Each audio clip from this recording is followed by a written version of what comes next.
Lieve toehoorder, ik reis die ganz hartlich en heet die welkom zu dieser Karte Bibelbetrachtung. Ik lees van de Apostelgeschichte, het derde kapitel, Verse 17 bis 26.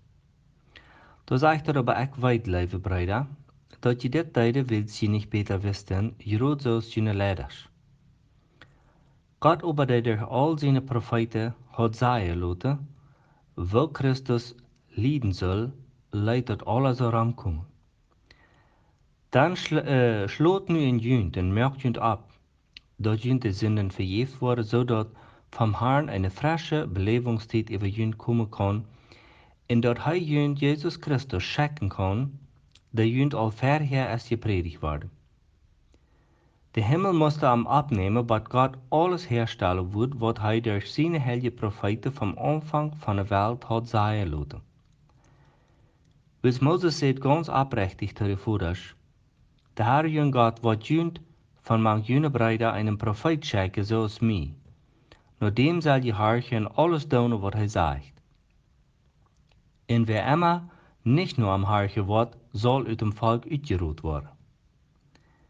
En bestimmt han alle Propheten von Samuel an zoveel als de Were gesagt, dat diese tijd komen wird. Wat Gott durch de Propheten versprochen hat, ist verjünt en je sind in dem Bund mit geschloten, den Gott mit jene Voeders mögt, als hij zu Abraham sagt, durch die Nachkommen zullen alle Families op de Erde gesegnet worden. Als Gott seinen Knecht Jesus abwürgt, schenkt hij dem dat eerste nu junt. Junt doorheen te zeggen dat je in jeder van zijn böse Wege wegdrehen soll. So hier habe ich einen sehr interessanten Teil von der Predigt von Petrus. Das erste sagt er war, wo sei Jesus Christus gekreuzigt haben.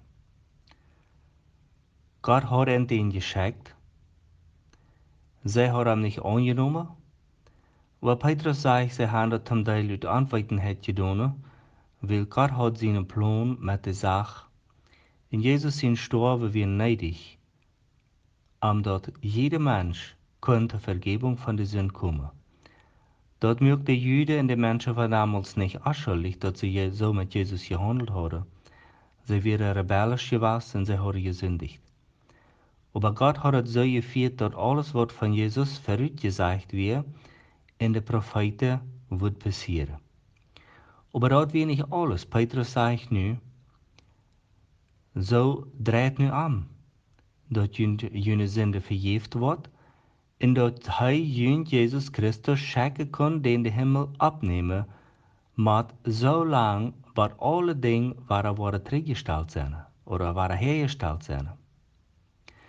So Petrus hier zei dat Jesus Christus is naar Himmel gefahren. Dat is ook in Gott zijn plan, en zo lang, zegt hij met de Himmel, Jesus abnemen, maar alles zich wat ervallen wat durch de profetie gezegd is.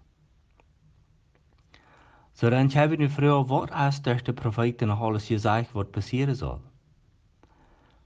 De profeten hebben immer dit grootste wat God doen wordt gezien, dat God wordt een Messias schenken, den Prophet, den Lehrer.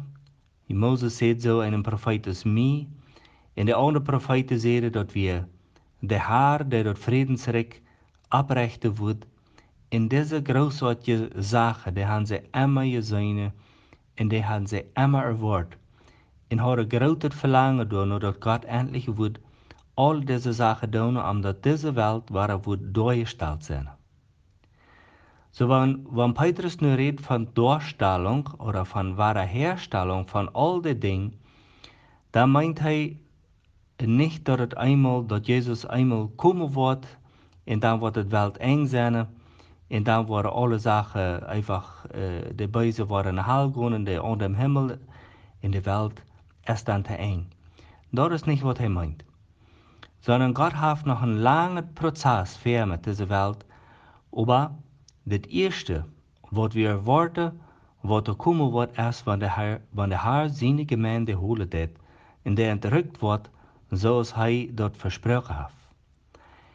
Und Gott hat die wahre Herstellung von den Dingen angefangen. Du wenn ich weer worten dat het niet meer wat lang duren, wat Jezus uit dem Himmel terugkomen wordt. Krijg zoals hij gezegd had, dat de tijd meest afgerand is wat de Himmel am abnemen deed en hij waar terugkomen wordt. Waarom ich weer dat zijn? Wil ze am al die Sachen waren door te stellen zoals de profeten dat gezegd hadden. En alles zich kan ervallen, zoals wat in de profeten gezegd is over Israël. En over dat wat met deze wereld passeren zal, moest Israël terug in ihr land komen. En dat zijn nu al over 135 jaar terug als de Juden uit de verstreuing van alle wereld terugkomen en in Israël neertrokken. En van 1948 heeft Israël waren in het land, ze hebben dat afgebuurd en dat is waar het doorgesteld. Dat zou we klaar zijn, dat is de aanvang van dem wat God verheft om de alle de dingen die er nog komen zullen, waren door te stellen. Zoals deze ware herstelling heeft voll en ganz angefangen. En er is bij een punt gekomen, wo we zeggen kunnen, de moet irgendwann wiedergehen en dat moet de nächste Sache in deze Weltgeschichte passieren, omdat alles ware wiedergehen kan, nämlich dat Jezus terugkomt. En dat heeft alles een Folge. Petrus zegt dat Moses zei dat die Jansen, die niet aan deze profeet, dat meint aan Jezus, nicht geloven wordt, die soll versteerd worden, die soll uitgeroeid worden. Dat meint einfach Verstierung für immer. En dit hängt einfach met deine en meine Entscheidung ab.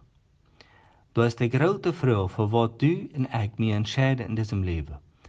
An Jesus te geloven en ons van onze böse weg te draaien en Buße te doen en een geheiligd leven te vieren, oder we ignoreren de aanleiding die God nu al 2000 jaar ons gelaten heeft. En we kunnen ook zeggen, hij heeft ons, die we hier in onze omgeving leven, in de kolonieën en zo wieder, rechtlich gezien met zijn woord, heeft ons immer waren abgeroepen te Buße en we zijn buitengewöhnlich gezien in vele hinzichten. Maar dat hangt nu af van de entscheidung wat du en ik doen, wo we te Jezus staan.